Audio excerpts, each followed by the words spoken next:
Ini termasuk materi di mekanika kuantum, aplikasi dari persamaan Schrödinger. Yang dimaksud partikel dalam kotak itu seperti apa? Jadi misalkan kita punya suatu partikel, entah itu bisa proton, elektron, neutron, atau partikel lain, di mana partikel tersebut hanya bergerak di dalam batasan sepanjang L atau sepanjang A. Misal dari titik 0 sampai L. Jadi dianggap partikel itu hanya bergerak di daerah situ saja. Kita tahu batasannya dari titik 0 sampai L. Nah, nanti kita coba turunkan untuk satu dimensi, persamaannya seperti apa. Nah, untuk yang 2 dimensi, 3 dimensi, nanti tinggal kita tulis persamaan akhirnya aja dari satu dimensi. Sebagai contoh aplikasinya, partikel dalam kotak itu sebagai contoh seperti misalkan saya punya elektron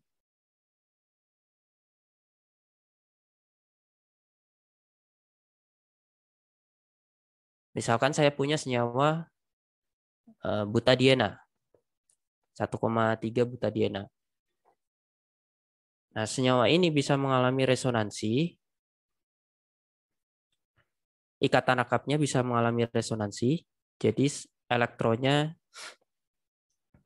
yang ada di ikatan rangkap 2 ini bisa pindah menghasilkan struktur resonansi seperti ini. Nah, dan nanti bisa terjadi reaksi kebalikannya. Jadi bisa bolak-balik. Nah, berarti apa? Di dalam molekul butadiena ini ada partikel elektron yang bergerak sepanjang senyawa siklobutadiena. Jadi arah geraknya tuh dari titik 0 sini sampai panjang L ini. Atau bisa juga kita gambarkan seperti ini.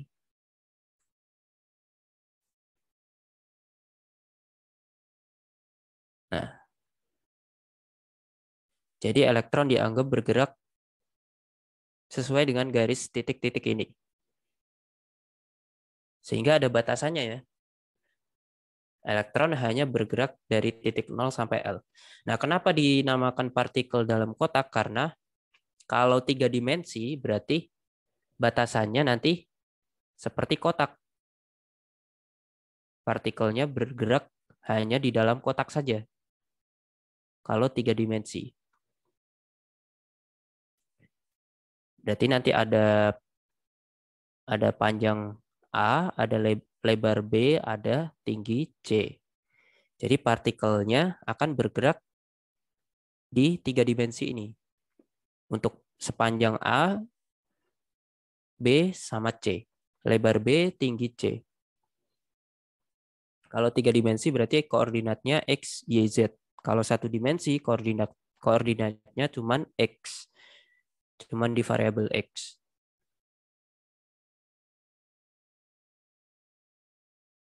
Jadi kalau satu dimensi, partikelnya itu seolah-olah hanya bergerak lurus saja. Dianggap bergerak lurus.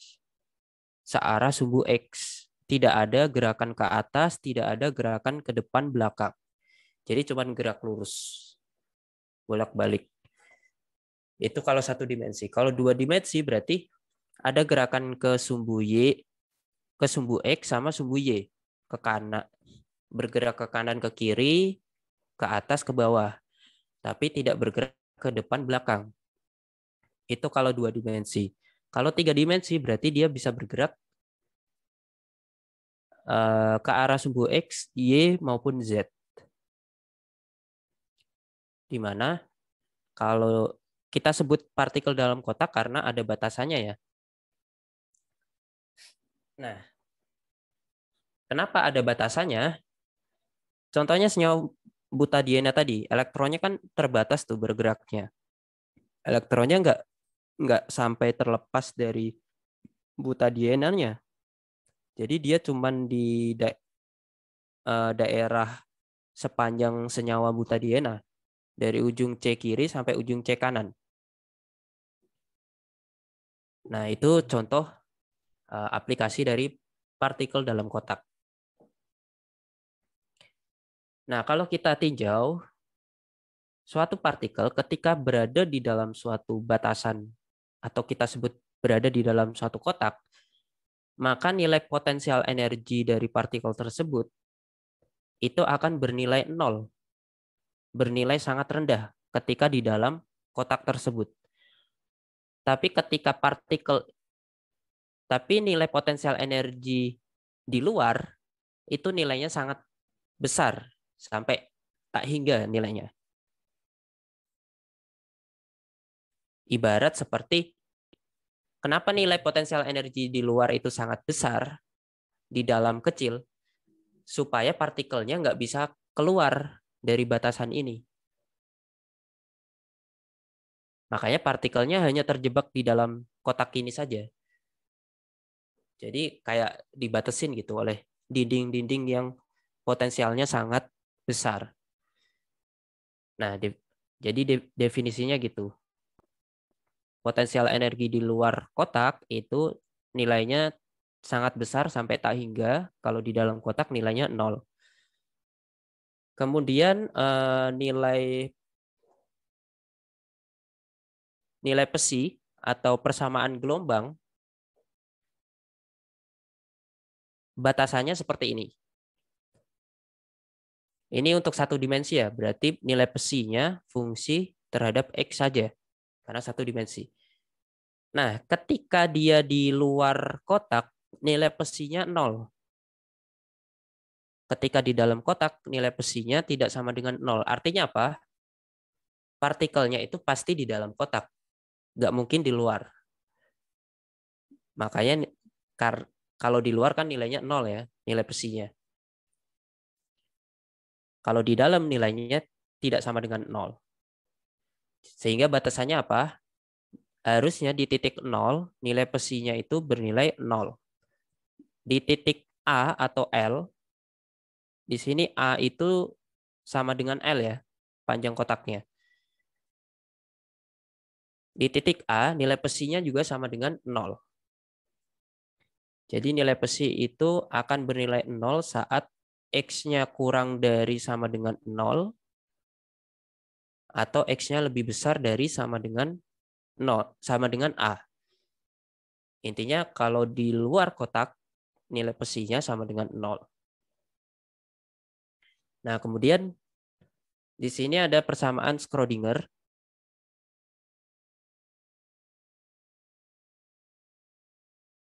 Persamaan Schrödinger itu kalau teman-teman baca itu ada dua macam. Ada yang fungsi terhadap waktu, ada yang uh, tidak tidak fungsi terhadap waktu. Nah, ini persamaan yang saya pakai di sini adalah persamaan Schrödinger yang tidak berhubungan sama waktu. Istilahnya time independent, tidak bergantung sama waktu. Persamaan Schrödinger yang tidak bergantung waktu. Jadi kenapa kita pakai persamaan ini? Karena kita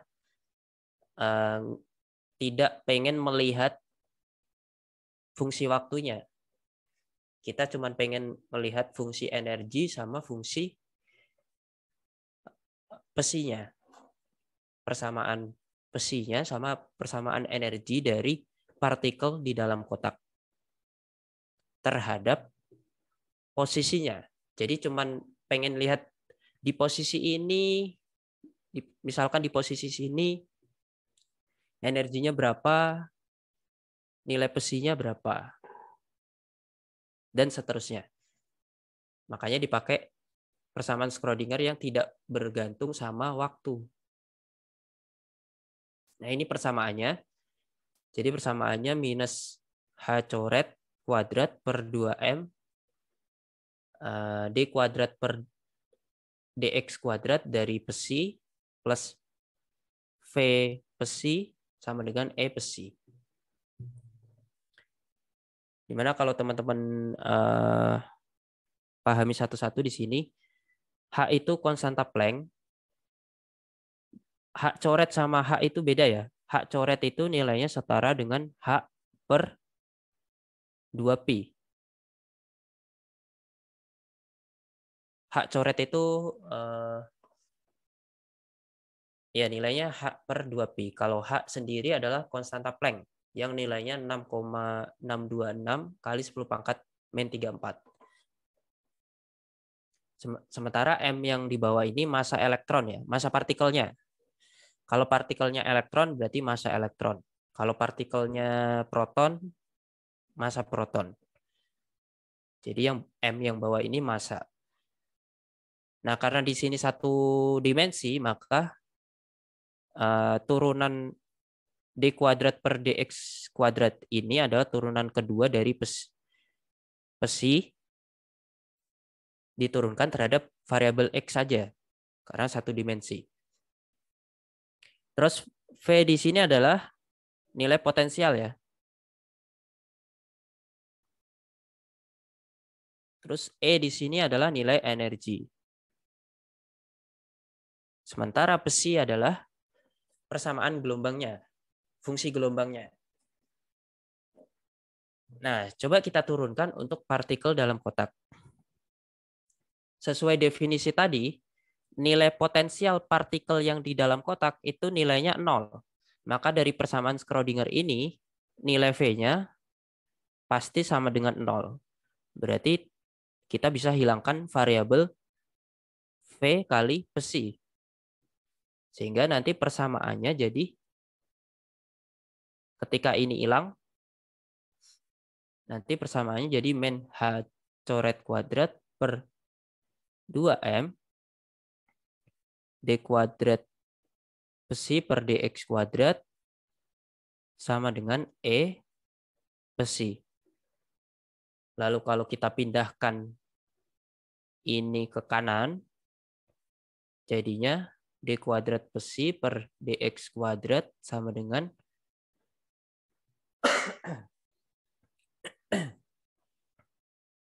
minus 2ME per H coret kuadrat besi.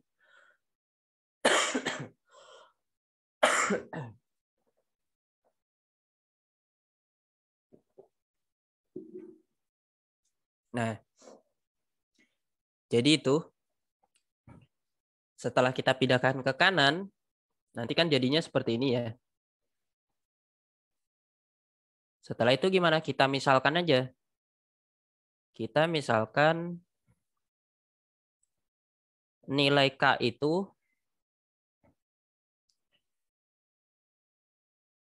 kita misalkan nilai yang ini itu sebagai nilai K kuadrat.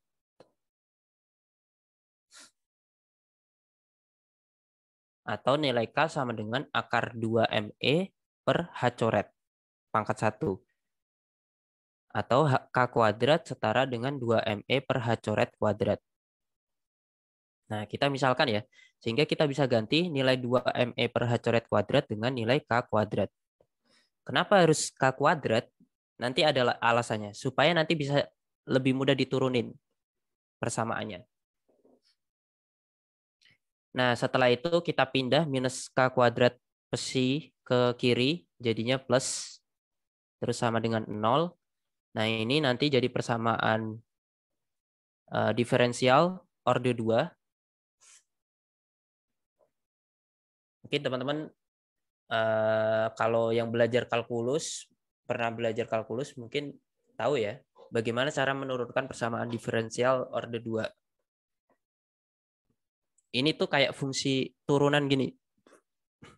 Kayak kalian punya turunan D kuadrat Y per dx kuadrat plus A kuadrat Y sama dengan 0. Nah, cara menurunkannya gimana? Kalau teman-teman turunkan, nanti hasil turunannya itu seperti ini. Nah, kenapa bisa seperti ini? Karena caranya gini. Kalau teman-teman buktikan, hasil psinya itu dapatnya nanti sama dengan A sin KX plus B cos KX. A di sini masih kita anggap konstanta, B juga konstanta. Kalau nilai K tadi nilainya ini ya, akar 2ME per H coret. Nah, jadi solusi dari persamaan diferensial order 2 ini, solusinya adalah psi sama dengan A sin KX plus B cos KX. Nah, cuman kenapa hasilnya seperti ini? Teman-teman bisa buktikan. Masukkan aja psi ini ke persamaan atas. Apakah sama dengan 0 benar? Kalau sama dengan 0 berarti persamaan hasil yang diperoleh ini bisa diterima ya. Nah, coba kita turunkan. Ini kan yang pertama psinya diturunin ya, sampai 2 kali ya. Yang pertama kita coba d psi per dx. Kita turunin persamaan ini. Hasilnya apa? Turunan dari A sin kx. Turunan sin hasilnya cos ya.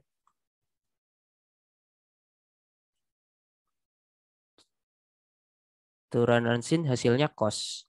Tapi di sini ada k-nya. K-nya kita keluarin ya. K-nya jadi pengalih ke A. Jadi turunan A sin kx itu hasilnya A kali K kali sin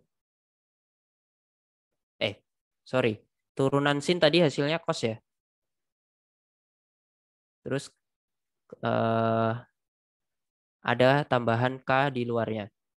Jadi turunan A sin kx hasilnya A kali K kali cos dari kx.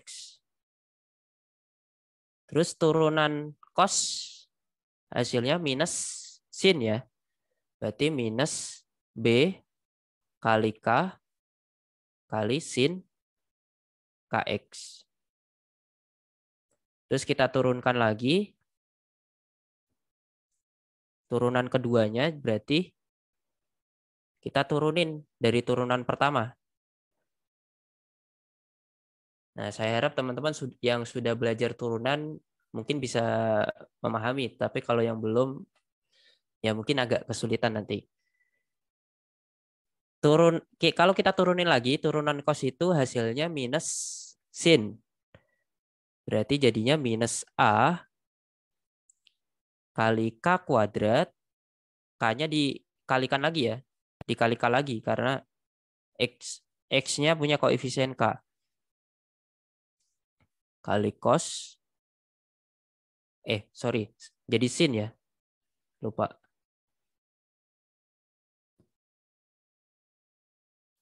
Jadi sin KX. Terus yang kedua, turunan sin jadinya cos ya. Berarti min B K kuadrat kali cos KX.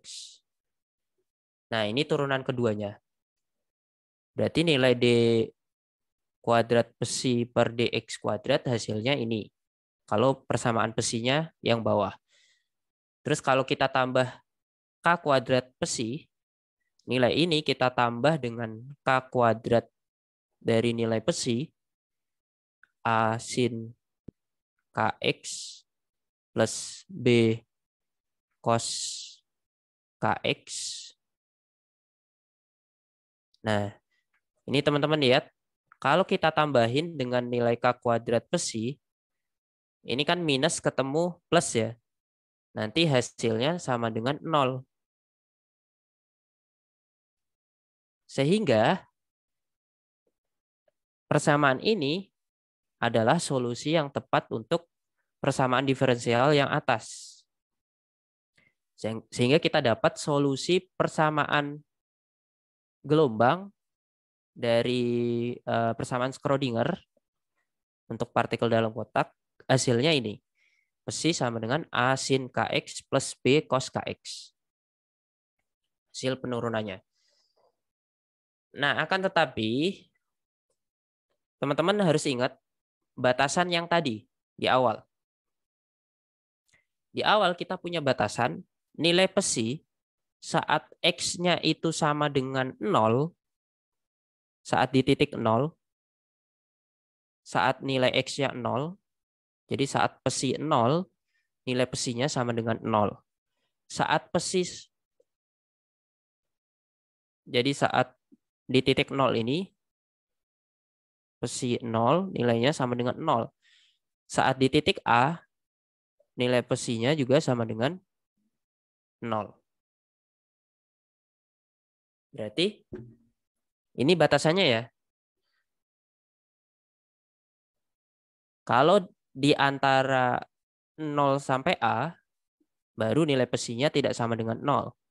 Tapi kalau di luar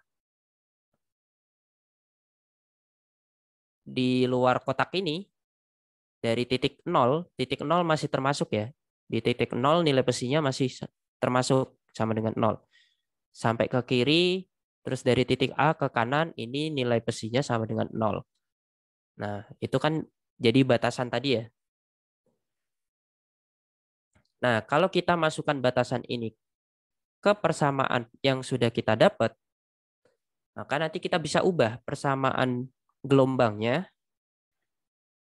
Nanti jadinya seperti ini. Nah, kenapa bisa jadi seperti ini? Coba kita masukkan batasan yang pertama.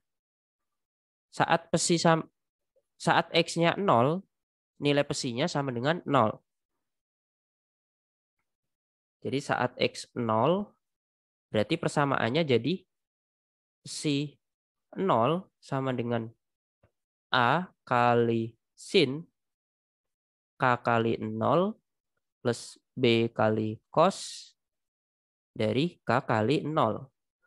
Nilai sin 0, K kali 0 kan 0 ya. Nilai sin pada sudut 0 itu nilainya kan 0. Lalu nilai cos pada sudut 0 itu nilainya 1. Berarti dari sini nanti nilainya 0, yang ini nanti nilainya B. Padahal nilai psi saat X-nya sama dengan 0 itu harus sama dengan 0 nilai psinya. Maka supaya 0 plus B sama dengan 0, nilai ini harus dihilangkan. Jadi fungsi ini harus dihilangkan.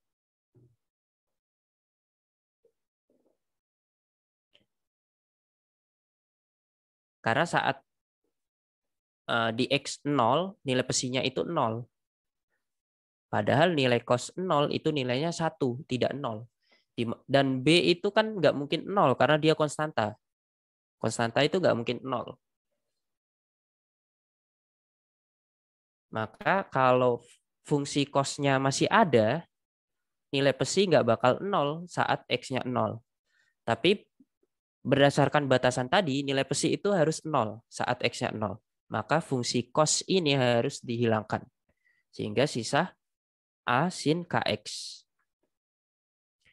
Lalu kalau kita masukkan batasan yang kedua, saat di titik A atau di ujung panjang kotak, ini kalian boleh tulis A kecil atau pakai L juga boleh. Saat di titik A, nilai psinya sama dengan 0 juga. Nah, kalau kita masukkan ke sini, ke nilai psi yang sudah kita dapat, cosnya kan dihilangin. Berarti sisa A sin Kx.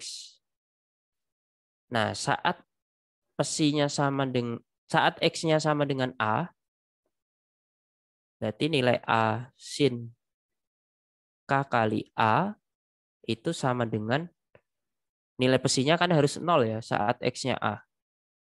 Nah, supaya nilai A kali sin KA bernilai 0, caranya gimana? A itu kan konstanta, nggak mungkin nilainya 0. Jadi yang bisa bernilai 0 adalah sin dari K kali A. Supaya nilai sin K kali A itu bernilai 0, kapan nilai sin itu bernilai 0? Saat sudut 0, terus 180, 360, terus 360 plus 180, plus 180 lagi, plus 180 lagi, atau dengan kata lain, saat nilai sudut di sini adalah N kali Pi. Jadi saat 0, saat Pi, saat 2Pi, 3Pi, 4Pi, 5Pi, dan seterusnya. Kita definisikan N-nya itu bilangan bulat, di mana N-nya bisa dari 0, 1, 2, 3, dan seterusnya. Karena saat N-nya 10, nilai sin dari 10 Pi itu juga 0. Maka di sini berlaku nilai Ka itu setara dengan nilai N Pi.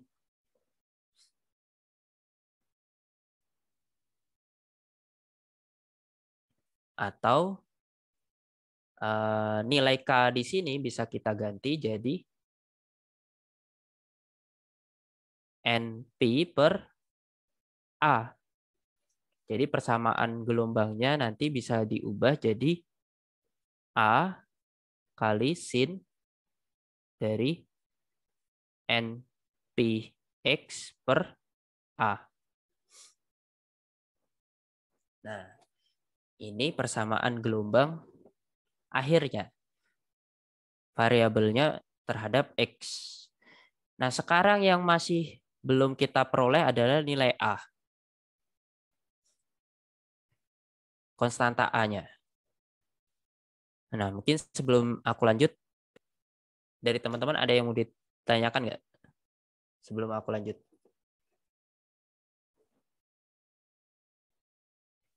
Kira-kira bisa diikutin nggak? Atau malah pada pusing?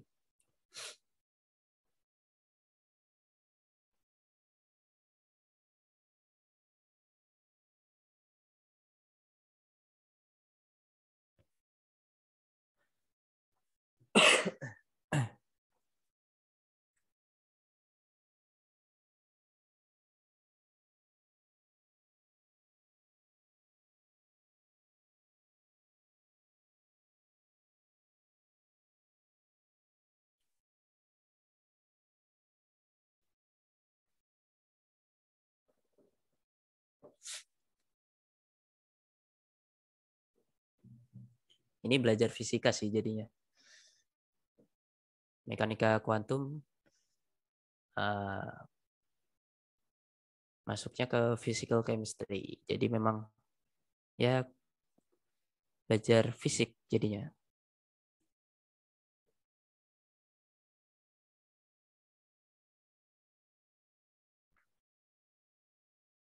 Kalau nggak ada pertanyaan, aku lanjut.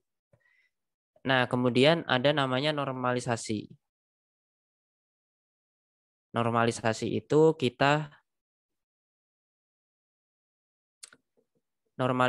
kita integralin fungsi gelombang kuadrat dari titik 0, X sama dengan 0, sampai titik X sama dengan A. Jadi kita integralin persamaan gelombang kuadratnya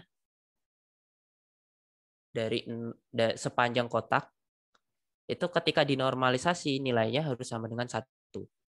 Sebenarnya kalau teman-teman pelajari, nilai psi kuadrat, psi bintang kali psi itu sama aja seperti psi kuadrat. Nilai psi kuadrat itu sama aja seperti probabilitas. Kalau psi itu fungsi gelombang dari partikel. Tapi kalau psi kuadrat itu probabilitas partikel. Apa yang dimaksud dengan probabilitas? Probabilitas itu adalah kemungkinan kita menemukan partikel di suatu posisi. Karena sesuai definisi, partikelnya itu kan di dalam kotak ya, sepanjang kotak. Partikelnya kan sepanjang kotak dari X sama dengan 0 sampai X sama dengan L. Sesuai definisi, probabilitas kita menemukan partikel sepanjang kotak itu pasti ketemu. Karena nggak mungkin partikelnya di luar kotak itu. Partikelnya pasti di dalam situ. Makanya normalisasinya itu nilainya pasti sama dengan 1. Itu artinya apa? Kalau 1 pasti ketemu. Kalau probabilitasnya itu 0, berarti nggak mungkin ada partikel di dalamnya. Kalau nilainya 1, artinya pasti ada partikel di dalamnya. Karena sesuai definisi ya, partikelnya kan kita definisikan memang di dalam kotak ini. Berarti probabilitas kita menemukan partikel di dalam kotak ini itu pasti ketemu, pasti ada. Probabilitasnya nilainya 1. Maka kalau kita integralin, kita normalisasi, integralin nilai psi kuadrat dari titik x0 sampai titik x sama dengan a atau sepanjang kotak, nilai integralnya itu harus sama dengan 1 karena pasti kita bisa menemukan partikel di dalam kotak itu. Itu yang dimaksud dengan normalisasi. Nah, kalau kita integralin, kita masukin nih persamaan yang tadi. Psinya kita masukin ke sini. Jadi kita ganti psinya dengan A sin Kx. Berarti psi kuadrat jadinya A kuadrat terus sin kuadrat dari Kx. Nah, karena A itu konstanta, berarti kita bisa keluarin dari integralnya. Integralnya sisa sin kuadrat dari Kx. Supaya lebih mudah mengintegralkan sin, kalau di matematika, kalau kalian udah belajar integral, supaya lebih mudah, nilai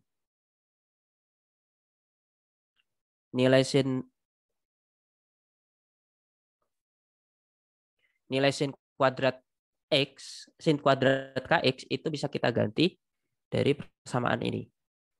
Jadi kalau di trigonometri itu kita punya persamaan cos 2 theta sama dengan 1 min 2 sin kuadrat dari theta ya. Kalau di trigonometri gitu. Atau kita bisa ganti sin, kita balik jadi sin kuadrat theta sama dengan 1 min cos 2 theta per 2. Sehingga kita bisa ganti integral sin kuadrat kx dx, sin kuadrat kx-nya kita bisa ganti dengan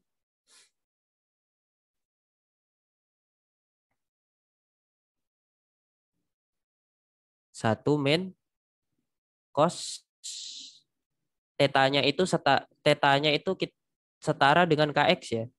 Berarti cos 2 kx per 2. Sehingga integralnya bisa kita ganti dari 0 sampai A, integral 1 min cos 2 kx per 2 dx. Nah, lalu kita integralin. Ini bisa kita urai jadi integral 1/2 dx minus integral cos 2kx per 2 kali dx. Integral setengah dx. Hasilnya x per 2 ya. Berarti x per 2 batasannya dari 0 sampai A. Lalu integral cos. Ini duanya bisa kita keluarin ya. Integral cos. Cos x, cos AX dx. Hasilnya apa? Kalau yang udah belajar integral mungkin tahu ya. Integral cos itu hasilnya karena x-nya itu ada konstanta A, misalkan di sini ada konstanta A ya. Berarti bisa kita keluarin, nanti A-nya jadi pembagi ya. Integral cos jadinya sin. Jadinya berarti sin AX per A plus C. Jadi integral cos AX dx itu hasilnya sin AX per A plus C. Maka integral cos 2kx dx setengahnya dikeluarin dulu. Integral cos 2kx dx berarti hasilnya cos 2kx integral cos jadi sin ya, sorry. Hasilnya sin ya, bukan cos. Sin 2kx per, nah harus dibagi 2k ya. Per 2k batasannya dari 0 sampai A. Lalu kita uraikan. Berarti yang pertama ini A per 2 minus 0 per 2. Yang kedua sin 2k A per 2k dikurang sin 2k kali 0 per 2k.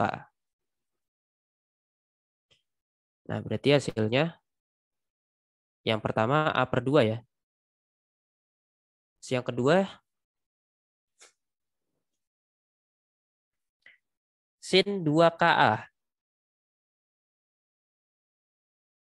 Kalau teman-teman ingat nilai KA, K kali A yang sebelumnya, nah ini yang di sini nih. K kali A itu nilainya setara dengan N kali Pi. Dengan N-nya bilangan bulat ya, dari 0 sampai dari 0, 1, 2, 3 dan seterusnya. Berarti sin 2KA setara dengan sin 2 kali N Pi. Nah, kalau N-nya 0, berarti sin 0. Sin 0 nilainya 0 ya. Maka sin 2KA itu pasti nilainya 0. Mau N-nya berapapun. Mau N-nya 0, 1, 2, 3, 4, 5, dan seterusnya. Pasti 0. Sehingga nilai ini 0. Terus sin 2K kali 0. Berarti sin 0. Sin 0 nilainya 0. Ini juga 0. Maka hasilnya cuman sama dengan A per 2 ya. Hasil integralnya. Nah, kalau kita kembali lagi ke yang sebelumnya. Nah, jangan lupa tadi ada A besar kuadrat ya. Hasil integral ini nilainya A kecil per 2. Sorry. Bateraiku lemah. Oke. Nah, jadi hasil integral ini tadi kita sudah turunin. Hasilnya A kecil per 2. Maka persamaannya jadi A besar kuadrat kali A kecil per 2 sama dengan 1. Maka nilai A besar sama dengan akar dari 2 per A ya. Nah, sehingga hasil akhirnya ini. A besar sama dengan akar 2 per A. Maka kita bisa ganti konstanta A besar tadi yang ada di persamaan besi menjadi akar 2 per A, sehingga kita dapat persamaan gelombang akhirnya adalah ini. Untuk partikel dalam kotak satu dimensi. Dimensinya cuma dimensi X. Jadi besi sama dengan akar 2 per A kali sin dalam kurung NP X per A. Ini persamaan akhirnya.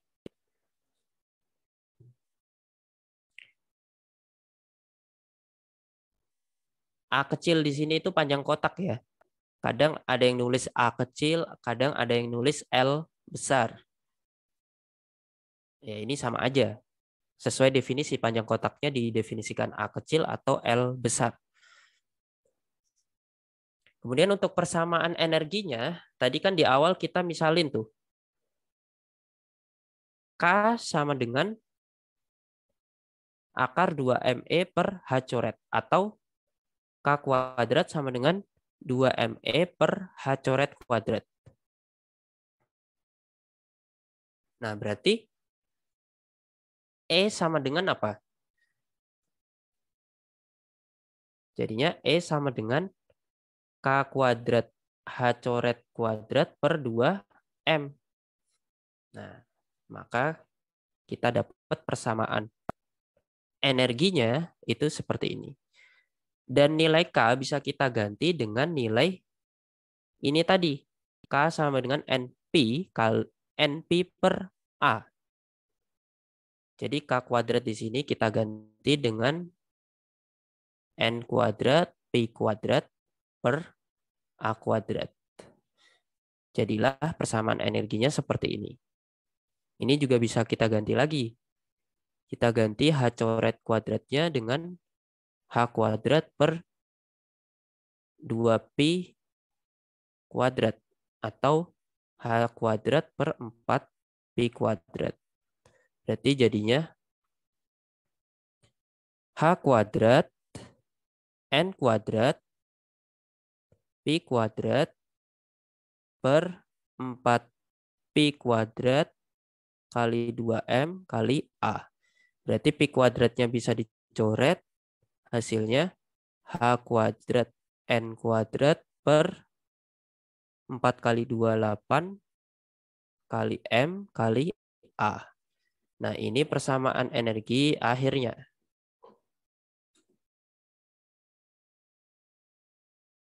Nah, jadi itu persamaan, cara menentukan persamaan untuk partikel dalam kotak. Ada yang mau ditanyakan sampai sini?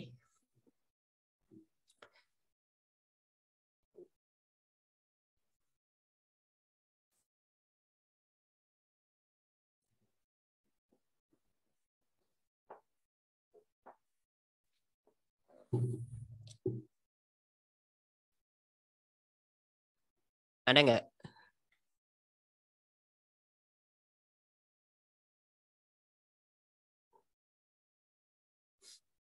Kayaknya pada pusing ya.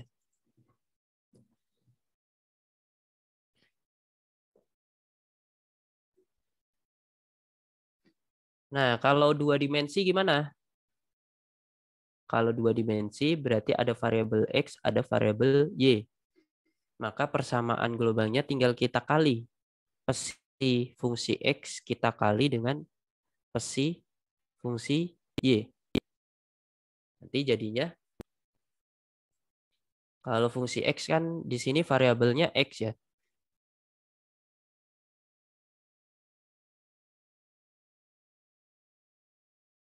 Berarti akar 2 per A kali sin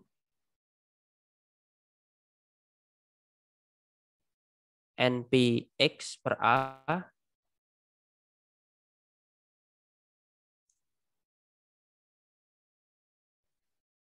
Nah, kita anggap panjang kotak untuk sumbu X-nya dari 0 sampai A, sumbu Y-nya dari titik Y 0 sampai Y sama dengan B. Batasan untuk sumbu Y-nya. Nah, ini kita kalikan dengan pesi Y-nya. Pesi Y-nya berarti akar 2 per B kali sin NP per B dari Y. Maka jadinya kalau 2 dimensi jadinya akar 4A kali B kali sin NP per AX kali sin NP per B Y. Ini kalau 2 dimensi. Kalau persamaan energinya kita tambahin, bukan dikali ya, tapi ditambah. Jadi untuk persamaan energinya berarti energi X di sumbu X tambah Y. Nanti persamaan energinya jadi H kuadrat per 8M. Apa tadi? 8M. Oh ya, A-nya kuadrat ya, lupa.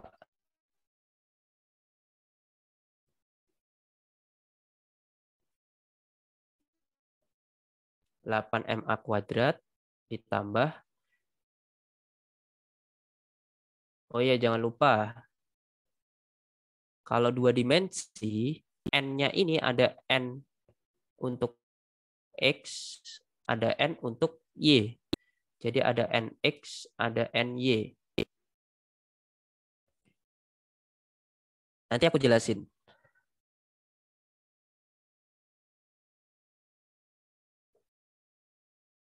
Jadi ini NX, terus plus H kuadrat NY kuadrat per 8MB kuadrat. Jadinya H kuadrat per 8M kali NX kuadrat per A kuadrat plus NY kuadrat per B kuadrat. Ini kalau 2 dimensi. Ini persamaan energinya, ini persamaan gelombangnya. Kalau 3 dimensi gimana? Tinggal ditambah sumbu Z. Persamaan pesinya jadi seperti ini. Berarti tinggal dikali lagi. Jadi akar 4 kali 2 jadi 8. A kali B kali C misalkan. Kali sin dari NX. Digabung aja deh. Sin dari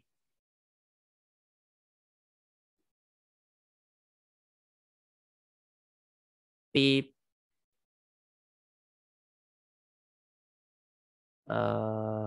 Pn X kali per A kali X kali sin P NY per B kali Y kali sin P NZ per C kali Z. Terus persamaan energinya sama dengan berarti H kuadrat per 8M kali NX kuadrat per A kuadrat plus NY kuadrat per B kuadrat plus NZ kuadrat per C kuadrat. Nah, jadinya ini ya.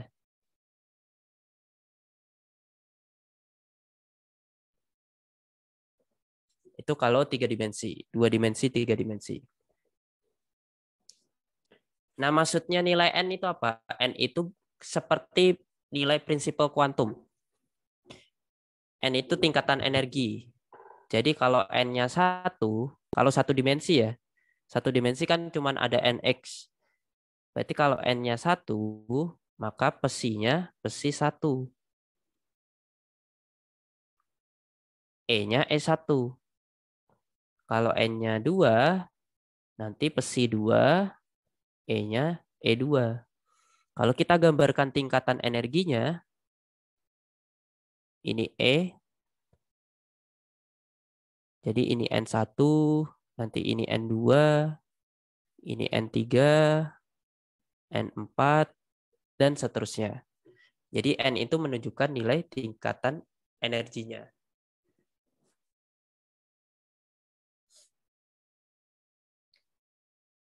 Nah, kalau dua dimensi gimana? Ada NX, ada NY.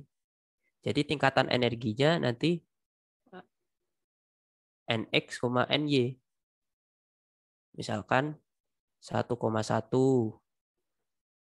Berarti nilai pesinya pesi 1,1.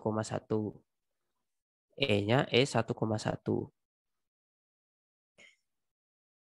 Nanti ada 1,2, 2,1. Nah, kira-kira kalau panjangnya sama, A sama B-nya sama, nanti kalian bisa buktiin apakah ketika NX NY-nya 1,2 dengan 2,1 itu sama atau beda. Jadi bisa 2,1, bisa 1,2. Nilai 2,1 sama 1,2 ini nilai energinya bisa sama ketika A sama B-nya itu sama. Jadi nanti tingkatan energinya bisa jadi seperti ini. Ini N 1,1. N 1,2. Terus N 2,1. Terus N 2,2. Nah, 1,2 sama 2,1 ini nilai energinya bisa sama kalau A sama B-nya sama ya. Nah, jadi gitu. Kalau 3 dimensi lebih ribet lagi. Ada X, ada Y, ada NX, ada NY, ada NZ.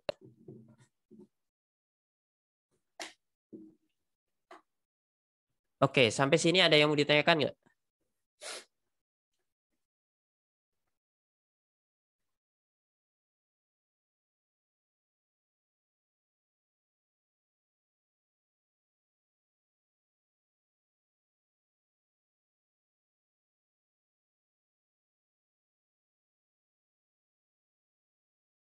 Mungkin bahas contoh soalnya ya.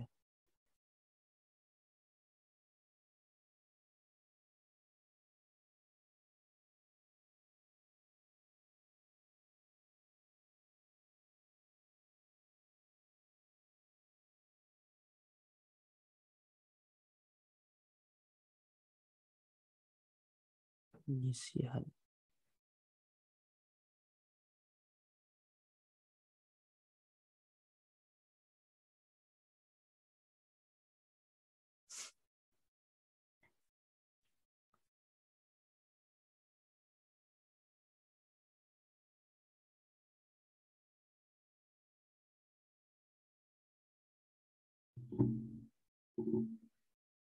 Nah, contoh soalnya seperti di soal yang pernah aku kirim di grup.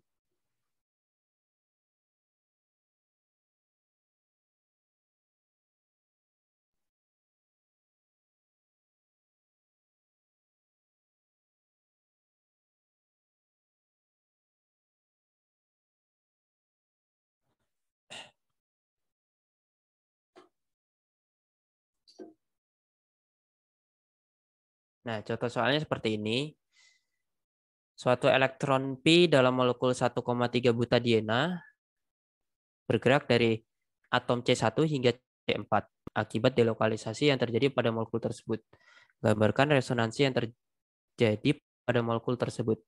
Nah, resonansinya sudah aku gambarin tadi ya.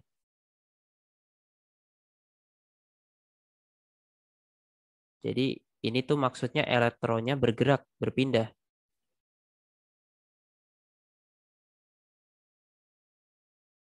Nah, di sini nanti jadi negatif, ini jadi positif. Nanti bisa balik lagi, bergerak dari ujung C1 sampai C4.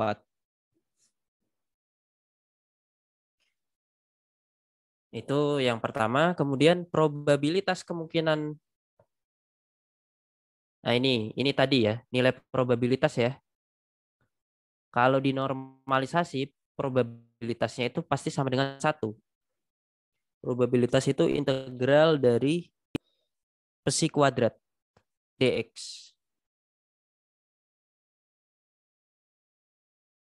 Misal kita probabilitas itu tadi menunjukkan kemungkinan kita bisa menemukan suatu partikel di dalam satu kotak.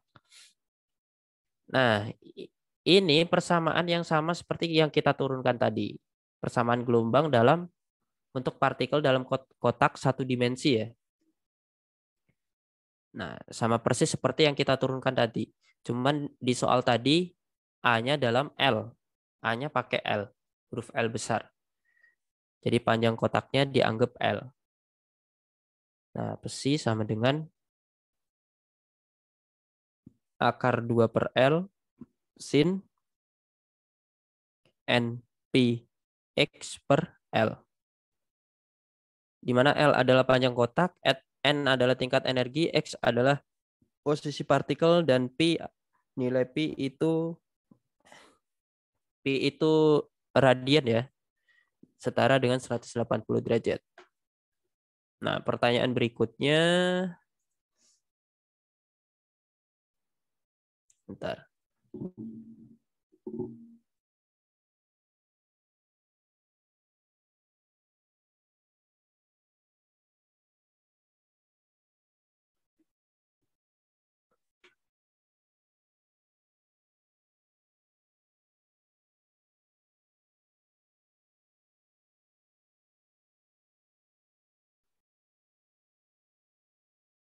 Berdasarkan gambar molekul 1,3 butadiena di bawah, tentukan panjang kotak dalam pikometer.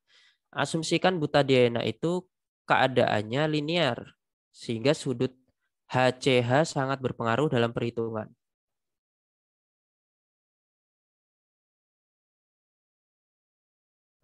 Jadi asumsinya butadiena itu bentuknya linear kayak gini ya. Tapi ini sudut HCH ini berpengaruh.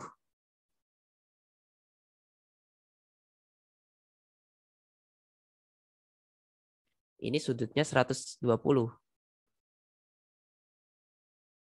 Karena trigonal planar ya. Tapi di sini dari sini sampai sini dianggap linear.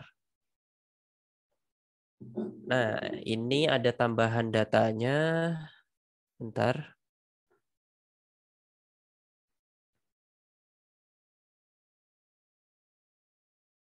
Diketahui panjang ikatan CC itu panjang ikatannya 154 pikometer.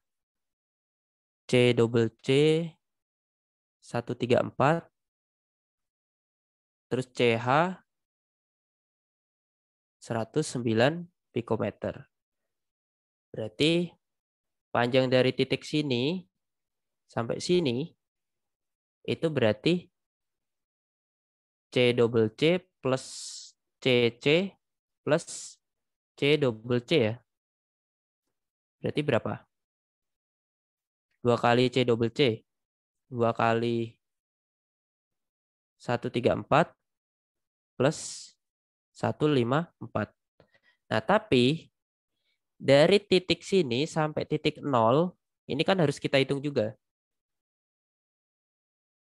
Dari titik yang ini sampai L juga kita harus hitung. Kita anggap ini seperti segitiga. Di mana segitiga sama kaki ya. Sudutnya 120. Nah, kita mau cari tinggi segitiga ini. Berarti kalau dibagi 2, ini sudutnya jadi 60 ya. Nah, ini tingginya, ini panjang ikatan C dengan H. Maka kalau kita pakai trigonometri, cos dari 60 itu sama aja. Cos dari 60 derajat sama aja. Panjang dari T dibagi panjang ikatan CH. Maka T setara dengan panjang ikatan CH 109 kali cos 60 derajat. Dan kalau kita hitung di kalkulator,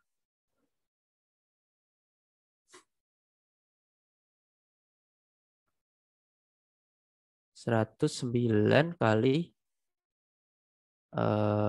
cos 60. Kalau ngitung trigonometri pakai kalkulator, jangan lupa setting derajatnya ya. Jangan sampai radian.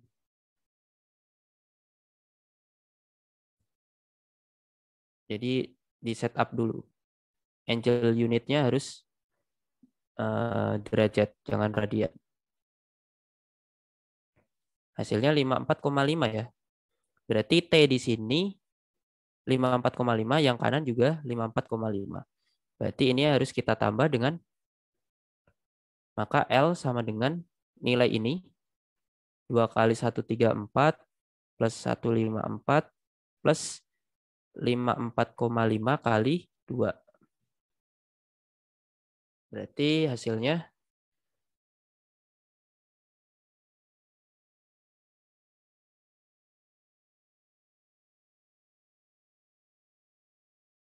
531 ya. 531 pikometer. Ini panjang kotaknya. Sekarang kita lanjut pertanyaan berikutnya. Ada yang mau ditanyakan nggak dari teman-teman?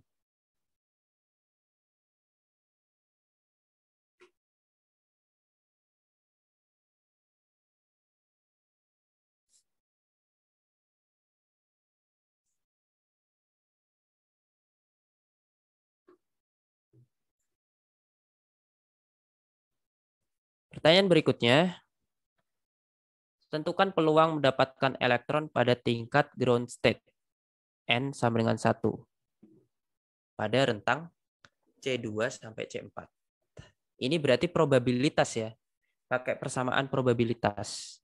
Berarti psi kuadrat, integral psi kuadrat.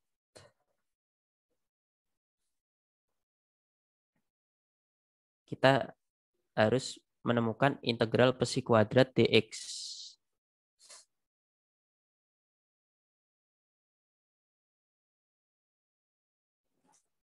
Ini maksudnya C1 sampai C4 ya. Jika Anda tidak dapat menemukan jawaban poin 2, ini kalau L-nya nggak dapat ya.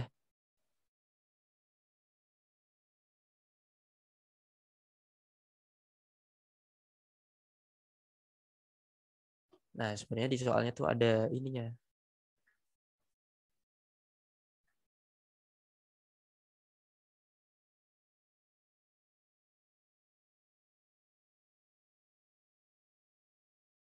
Nah, tadi persamaan. Jadi kita harus cari integral ini.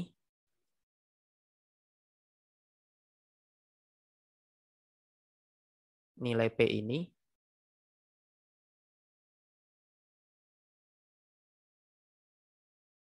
Pada rentang C1 sampai C4. Berarti dianggap pada rentang dari 0 sampai L ya. Ini berapa? Harusnya hasilnya 1 sih. Hasil integralnya ya. Mau berapapun N-nya. Karena sesuai definisi, kalau dari 0 sampai L, probabilitas kita bisa menemukan elektron itu harusnya 1. Cuma di sini soalnya diminta kalian mengintegralin. Jadi harusnya 1.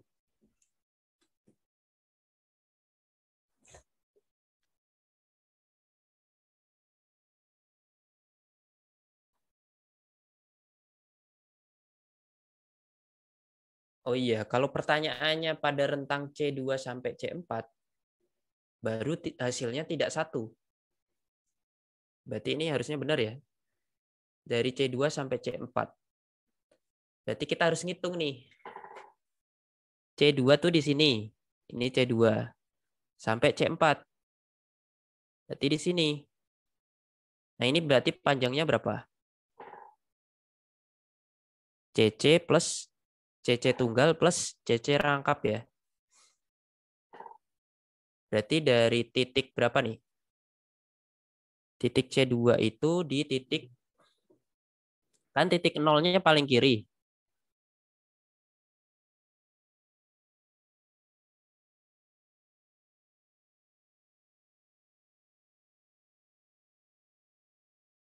Titik nolnya paling kiri. Nah, kita harus menemukan titik C2 ini pada X sama dengan berapa. Dan titik C4 ini X sama dengan berapa. Kalau titik C4 gampang. Tinggal nilai L dikurangi panjang ini tadi ya, T tadi ya. Berarti titik C4 itu di 531 dikurang 54,5. Nah, berarti titik C2 itu kalau dari 0 setara dengan T plus panjang ikatan C rangkap 2 dengan C. Berarti 54,5 plus 134 ya.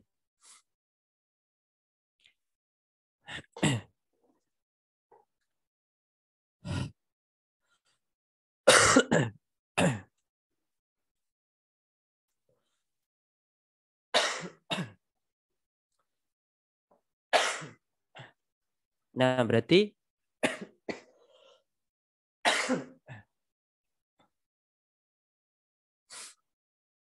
C4 itu di titik X sama dengan 47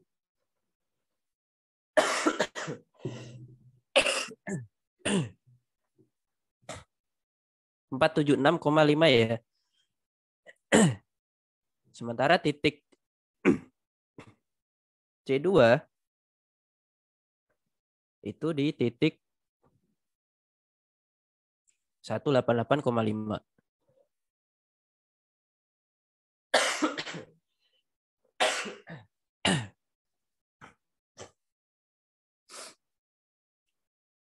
Nah, berarti kita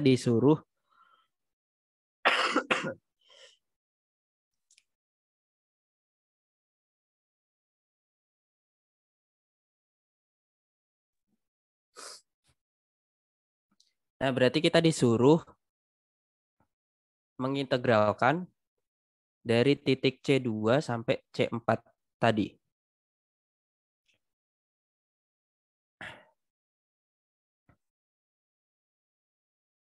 Integral psi kuadrat X dx. Nah, ini sama dengan berapa probabilitasnya? Dari X 188,5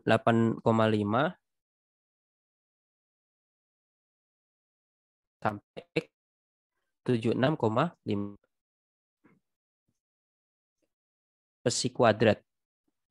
Psinya tadi kan ini ya. Kalau dikuadratin berarti 2L 2 per L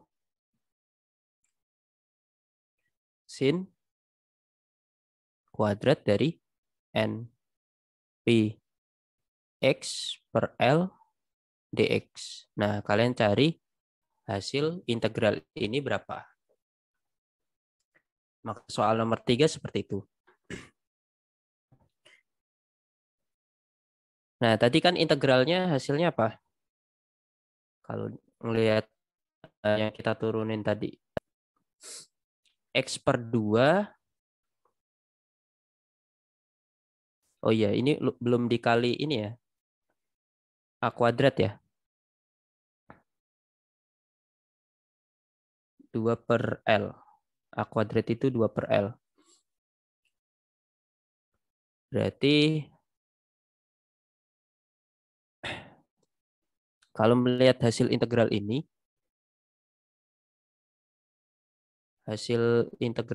nanti jadinya 2 per L kali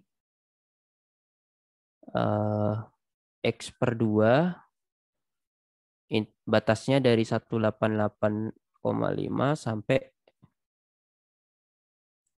476,5. Terus minus setengah minus 2 per L kali setengah kali setengah integral sin, ini nilainya pasti 0 ya. Oh iya, sorry. Kalau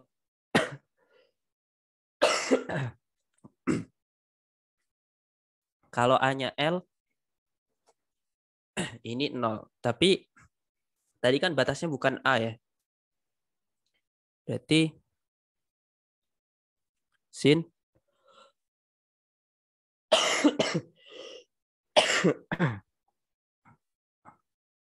2kx per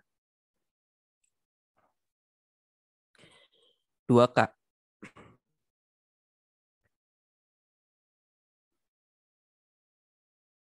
Batas dari 188,5 sampai 476,5.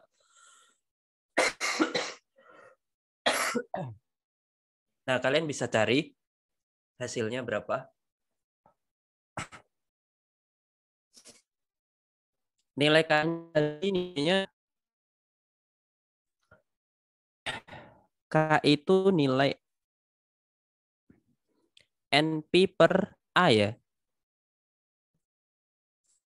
Nah, K-nya kalian ganti dengan NP per A, di mana N-nya di sini kondisi ground state, N-nya sama dengan 1. Berarti K sama dengan P per A. Nah, kalian nanti bisa coba berapa nilai probabilitasnya. Harusnya kurang dari 1. Nilainya antara 0 sampai 1. L-nya nilainya sudah kita peroleh ya tadi, 531. Oke, sampai sini ada yang mau ditanyakan nggak?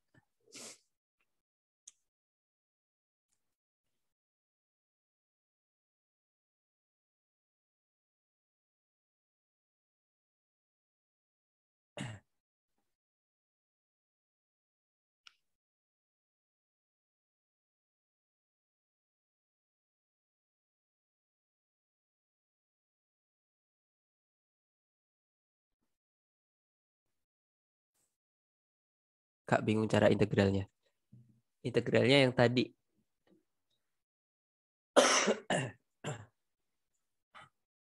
Sama persis sama yang tadi. Yang ini. Kan diubah jadi ini ya. Tadi. Sin kuadrat kx-nya. Nah, aku ngambil dari sini tadi. Tapi ini kan tadi belum dikali A kuadrat. Nah, nilai A kuadrat, A besar kuadratnya tadi nilai setara dengan 2 per A atau 2 per L. Nah, makanya langsung aku kali 2 per L. Nah, jangan lupa batasannya beda ya. Bukan dari 0 sampai L. Tapi dari 188,5 sampai 476,5.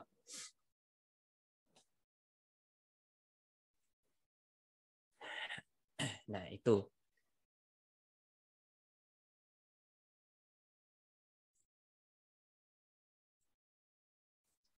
Biar beda. Nah, nanti bisa dihitung ya. Kalau yang udah belajar integral harusnya tinggal bisa nih ngitung ini.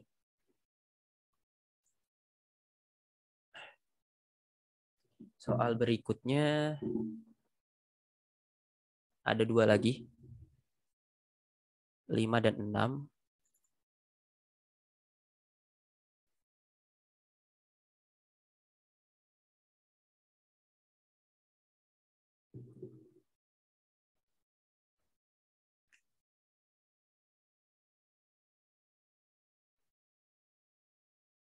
Ini sebenarnya soal aku nggak ambil dari lomba di UNIF gitu.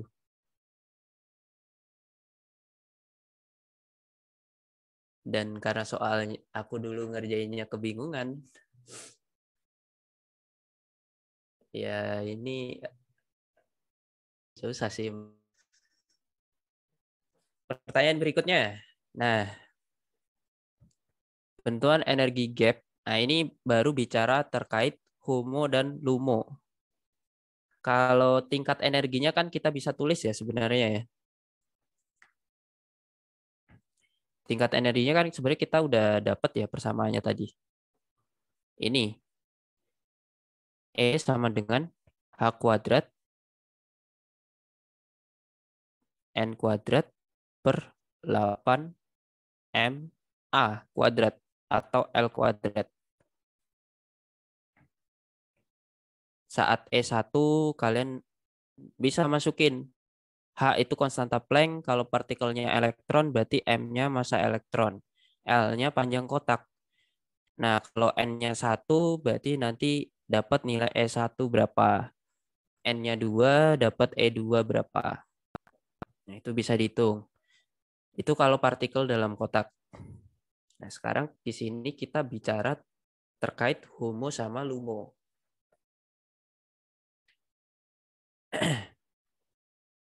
Ini deskripsinya. Jadi di sini ada definisi energi penentuan energi gap suatu molekul hidrokarbon dengan polyener konjugasi dilakukan dengan menyusun tingkatan energi pi molekul tersebut berdasarkan dibuat persamaan energinya tuh jadi seperti ini.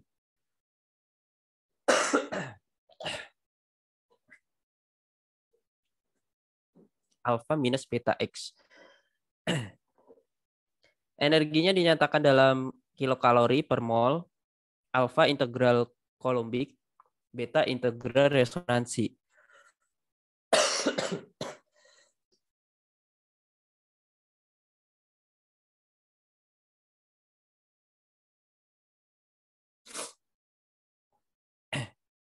Nah, ini aku juga nggak tahu dapat persamaan ini dari mana. Karena ini sebenarnya udah nggak ada kaitannya sama penurunan rumus tadi ya. Cuman ini aku nggak tahu dapat soal ini, dapat persamaan ini dari mana. Dalam molekul etena diketahui akar-akar orbital molekulnya adalah, oh ya, X-nya itu akar-akar orbital molekul. Jadi variabel X di sini nilai akar-akar orbital molekul. Nilainya antara, kalau di etena,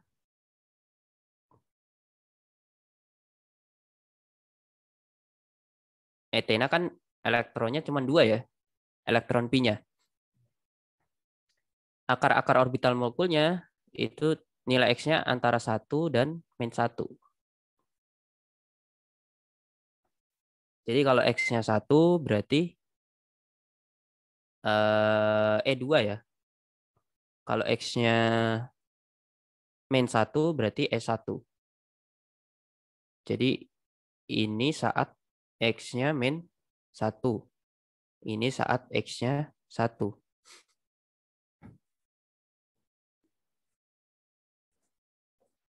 Nah, biasanya soal kuantum tuh kayak gini.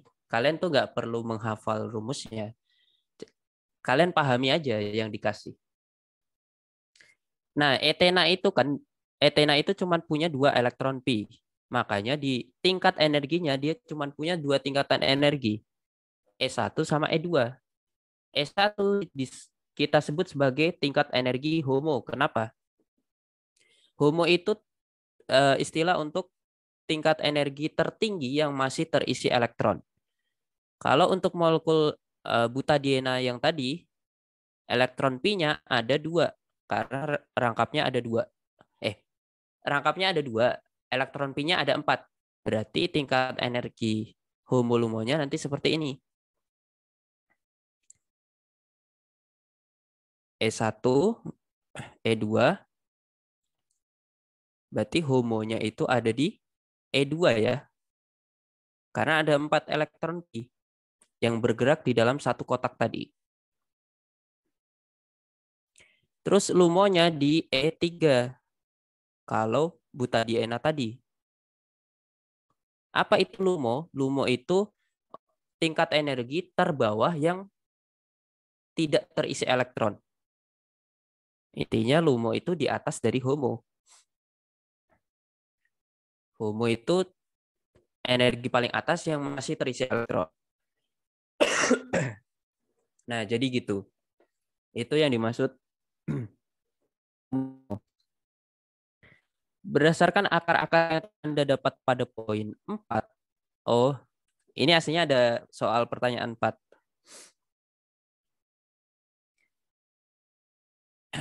Gambarkan tingkat energi elektron pi pada molekul 1,3 butadiena dalam fungsi alfa beta. Nah, sebenarnya cukup kalian tahu ini aja. Gambar tingkat energinya nanti seperti ini. Nah, kalian nggak perlu tahu persamaan E2-nya apa dalam fungsi alfa beta karena ini pakai matriks soalnya. Jadi soal keempatnya itu pakai matriks. Nah, kayaknya kalian nggak perlu belajar matriks.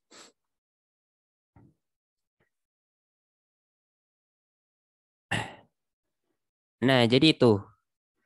Nah, sebenarnya kalian bisa gunakan ini sih.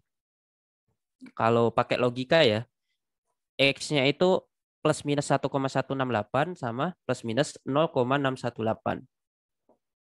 Dengan melihat dari etena di sini, E1 ternyata yang X-nya negatif. E2 saat X-nya positif. Berarti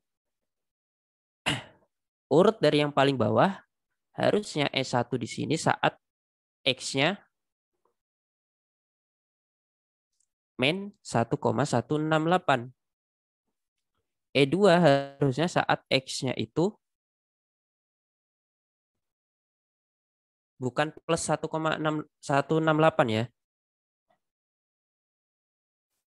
Eh, X1 harusnya secara logika ya. Ini X12 sama X34. Berarti harusnya X2-nya itu yang plus 1,168. Ini X3-nya yang minus 0,618. Yang ini X4-nya yang plus. Kalau pakai logika. Maksudnya masukin ke persamaan ini. Nah, soal terakhirnya aja kita bahas yang keenam.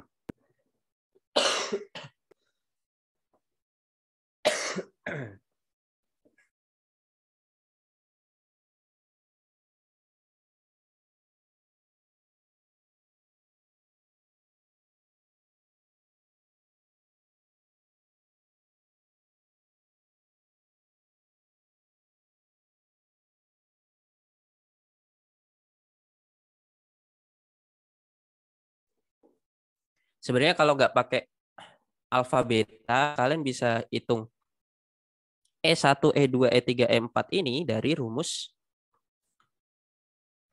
yang ini tadi ya, yang kita dapat tadi. H kuadrat N kuadrat per 8 ML kuadrat. Jadi kalian bisa hitung E1 sama dengan H kuadrat kali 1 kuadrat per 8 ML kuadrat. H-nya itu konstanta Planck 6,626 10 pangkat min 34. M-nya massa elektron. Kalian bisa cari massa elektron berapa. L-nya panjang kotak. Tadi kan kita udah hitung panjang kotak untuk butadiena. Jadi kalian bisa hitung tanpa alfa beta dari rumus ini. Jadi E1 bisa dihitung, E2 bisa dihitung, 3 dan 4 bisa dihitung. Homonya di E2, lumonya di E3. Nah, pertanyaan yang terakhir, keenam. Kita coba hitung ya. Untuk E2 sama E3. E2 berarti H kuadrat kali 2 kuadrat per 8 ML kuadrat. Kita coba hitung. Coba aku cari deh. Massa elektron.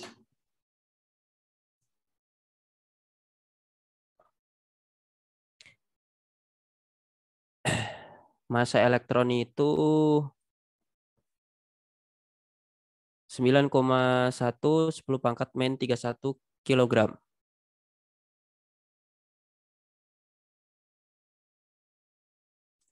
L-nya tadi kita dapat 531 pikometer.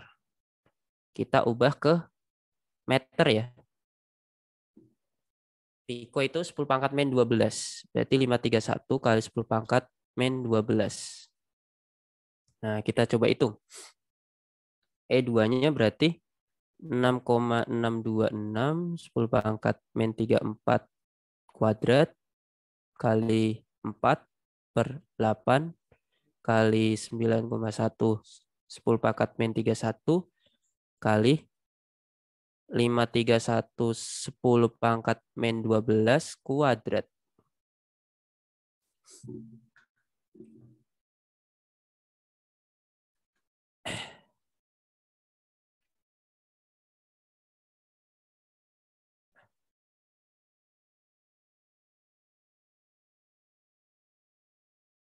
Sembilan koma satu kali 10 pangkat min 31 kali 531 kali 10 pangkat min 12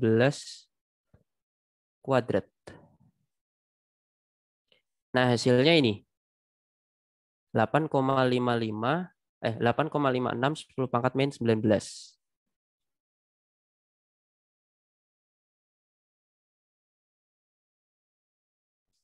Ini joule, nilainya joule ya. Belum joule per mol. Nah, untuk E3 kalian bisa hitung, N-nya tinggal diganti 3. Berarti jadinya 3 kuadrat 9 ya.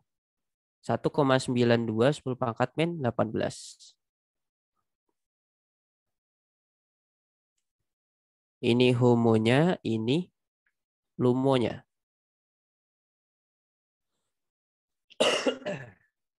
Nah, kalau kita sambungkan pertanyaan yang terakhir.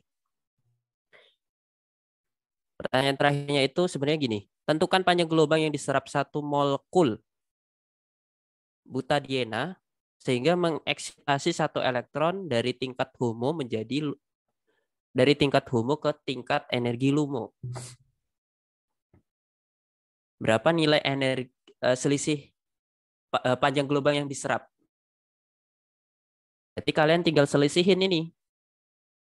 Selisih energi LUMO ke HOMO untuk eksitasi elektron dari HOMO ke LUMO berarti E3 min E2 ya. Berarti sama dengan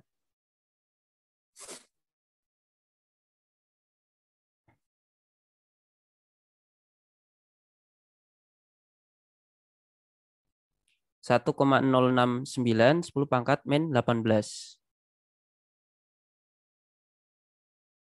Min 18 ya. Nah, lalu di molekul butadiena menyerap energi dari foton ya, dari cahaya matahari. Berarti kita hubungkan ke rumus delta E ini, kita hubungkan ke rumus Hc per lambda untuk menghitung berapa panjang gelombang foton yang diserap. H-nya konstanta Planck kali C-nya 3 kali 10 pangkat 8 per delta E-nya 1,069 kali 10 pangkat min 18. Nanti dapat lambda yang diserap sama dengan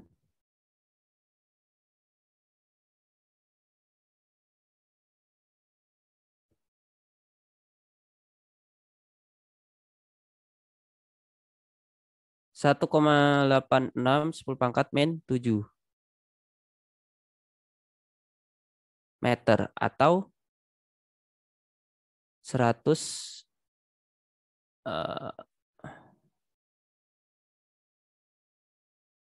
meter ke nano.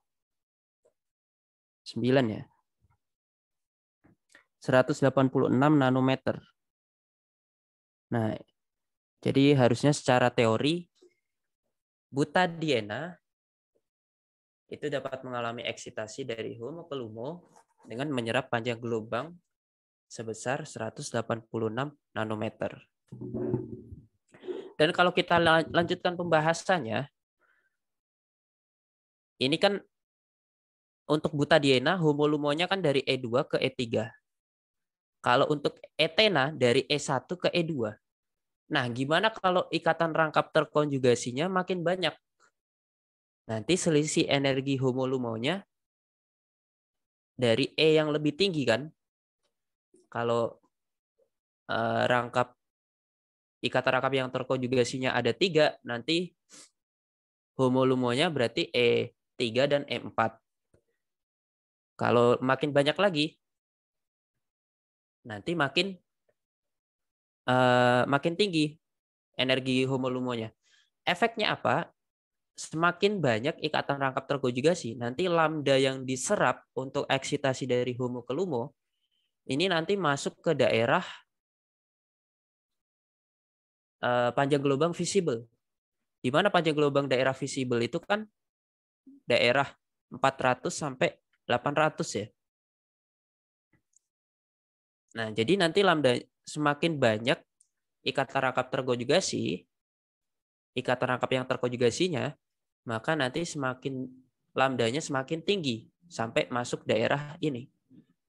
Sehingga kalau teman-teman perhatikan, kebanyakan molekul-molekul yang berwarna itu salah satu penyebabnya bisa disebabkan karena punya ikatan rangkap terkonjugasi yang panjang.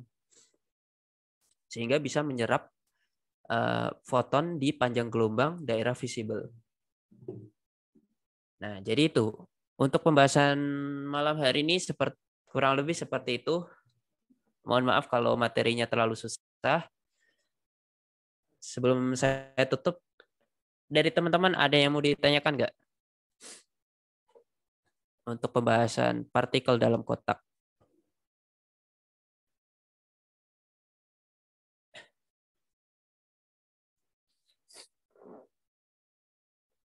Sebenarnya ada banyak soal partikel dalam kotak. Ini yang bisa saya bahas cuma satu contoh soal saja. Dan itu pun saya rubah-rubah sedikit pertanyaannya.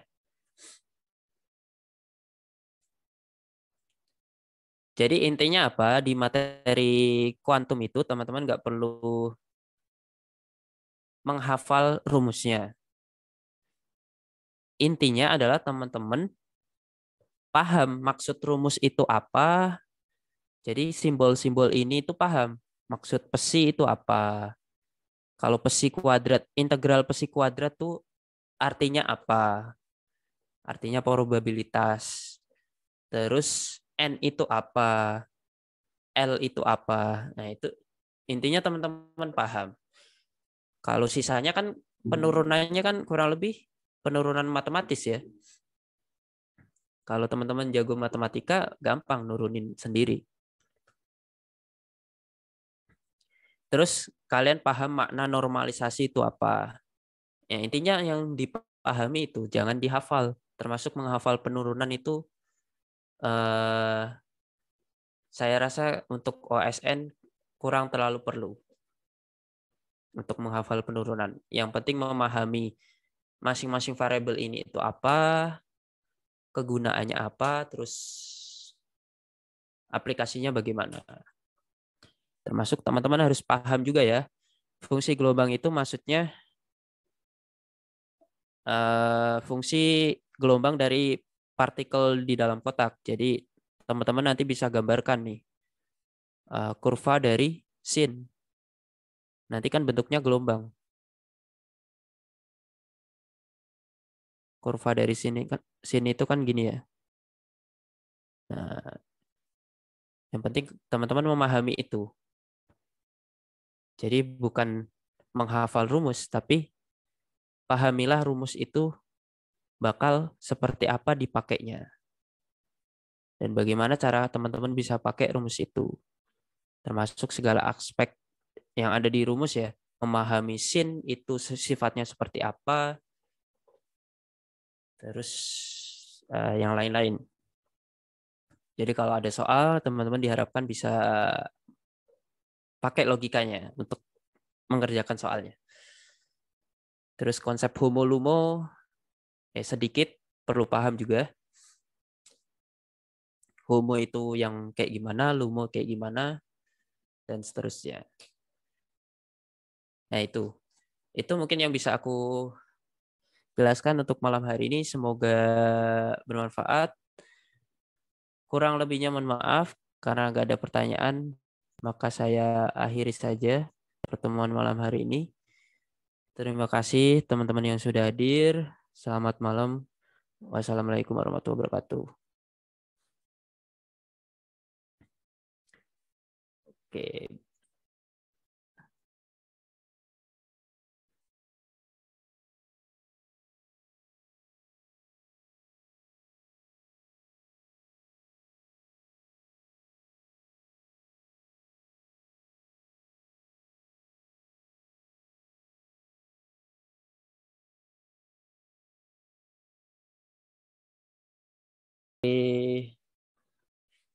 Ini termasuk materi di mekanika kuantum, aplikasi dari persamaan Schrödinger. Yang dimaksud partikel dalam kotak itu seperti apa? Jadi misalkan kita punya suatu partikel, entah itu bisa proton, elektron, neutron, atau partikel lain, di mana partikel tersebut hanya bergerak di dalam batasan sepanjang L atau sepanjang A. Misal dari titik 0 sampai L. Jadi dianggap partikel itu hanya bergerak di daerah situ saja. Kita tahu batasannya dari titik 0 sampai L. Nah, nanti kita coba turunkan untuk satu dimensi, persamaannya seperti apa. Nah, untuk yang 2 dimensi, 3 dimensi, nanti tinggal kita tulis persamaan akhirnya aja dari satu dimensi. Sebagai contoh aplikasinya, partikel dalam kotak itu sebagai contoh seperti misalkan saya punya elektron